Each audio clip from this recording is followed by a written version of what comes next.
ভালপোৱাই হওক বা বন্ধুত্বৰ এজন ভাল মানুহৰ লগত কৰিলে জীৱনটোৰ বহুত সুন্দৰ হৈ পৰিব, কিন্তু এজন ৰং পাৰ্চনৰ লগত কৰিলে গোটেই জীৱনটোৰ দুখ কষ্টত ভুগিব লাগিব। সেইজনক লৈ সুখী থাকক যিয়ে আপোনাক পাই দ্বিতীয়জনৰ কথা নাভাবে, আৰু যিয়ে আপোনাক পাই দ্বিতীয়জনৰ কথা ভাবে তাক আজিয়ে ত্যাগ কৰক। জীৱন কি? জীৱন আৰু ভালপোৱা বুজিব হ'লে তিনিটা স্থানলৈ অৱশ্যেই যাব: হস্পিটেল, শ্মশান আৰু কাৰাগাৰ। হস্পিটেললৈ গ'লে আপুনি বুজিব যে সুস্থতা অবিহনে এই পৃথিৱীত একোৱেই সুন্দৰ নহয়। কাৰাগাৰত গ'লে আপুনি বুজিব যে স্বাধীনতা বাহিৰে এই পৃথিৱীত একোৱেই মূল্যৱান বস্তু নাই। আৰু শ্মশানলৈ গ'লে বুজিব যে জীৱনৰ কোনো মূল্য নাই, জীৱনত কোনো আপোনপৰ শত্ৰু বুলিবলৈ নাই।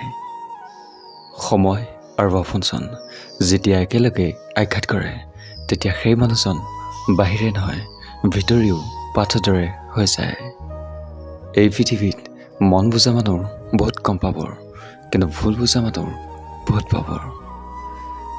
যেতিয়াৰ বিশ্বাস ভাঙি যায় তেতিয়া হাজাৰটা সঁচা কথা ক'লেও বিশ্বাস নহয়। এটা কথা কি জানে? টেনশ্যন আৰু মানসিক চাপ সেইজনৰহে বেছি থাকে যিয়ে নিজতকৈও অন্য কাৰণে চিন্তা কৰে। ক্ষমা সেইজনক কৰক যিয়ে ভুল কৰিছে, কিন্তু সেইজনক কেতিয়াও ক্ষমা নকৰিব যিয়ে আপোনাৰ লগত বেইমানি কৰিছে। জীৱনত এই 4 প্ৰকাৰ মানুহ কেতিয়াও সুখী হৈ থাকিব নোৱাৰে। নম্বৰ 1, আনৰ উপকাৰ দেখি জ্বলা মানুহ। নম্বৰ 2, অৰ্থলোভী মানুহ। নম্বৰ 3, নাৰী লোভী পুৰুষ। নম্বৰ 4, চৰিত্ৰহীন মানুহ। কি আচৰিত, যাক মনে বিচাৰে সিয়ে আমাৰ ভাগ্য নাথাকে, আৰু যিয়ে মনে বিচৰা এজনক পায় সি সঁচাই ভাগ্যৱান। এটা কথা কি জানে? এজন ধোকেবাজ মানুহৰ লগত যিমানে ভাল ব্যৱহাৰ ভাল সম্পৰ্ক নাৰাখক কিয় এদিন হ'লেও এদিন আপোনাক প্ৰতাৰণা কৰিবই। গোটেই জীৱনটোৰ পইচা পিছত ঘূৰি শেষ নকৰিব।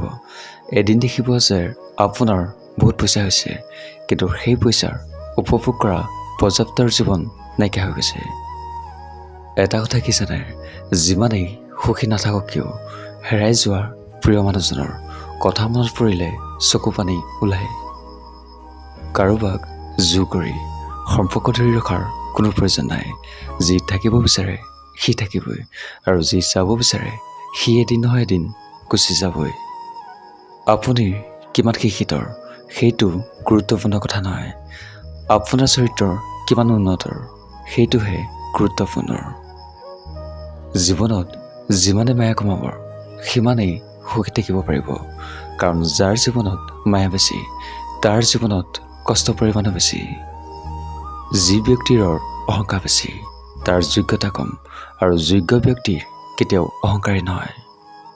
মানুহজন খুব ভাল আছিল, এই কথাষাৰ শুনিবলৈ প্ৰথমে আপুনি মৰিব লাগিব। কথাষাৰৰ প্ৰিয় হ'লেও সত্য কথাৰ। বাৰে বাৰে ক্ষমা কৰি দিয়াটো ডাঙৰ মনৰ পৰিচয়, কিন্তু বাৰে বাৰে কাৰোবাক বিশ্বাস কৰাটো মূৰ্খামিৰ পৰিচয়। সেই মাৰ লগত কেতিয়াও কাজিয়া খং তৰ্ক নকৰিব যিজনী মায়ে তোমাৰ কথা ক'বলৈ শিকাইছিল।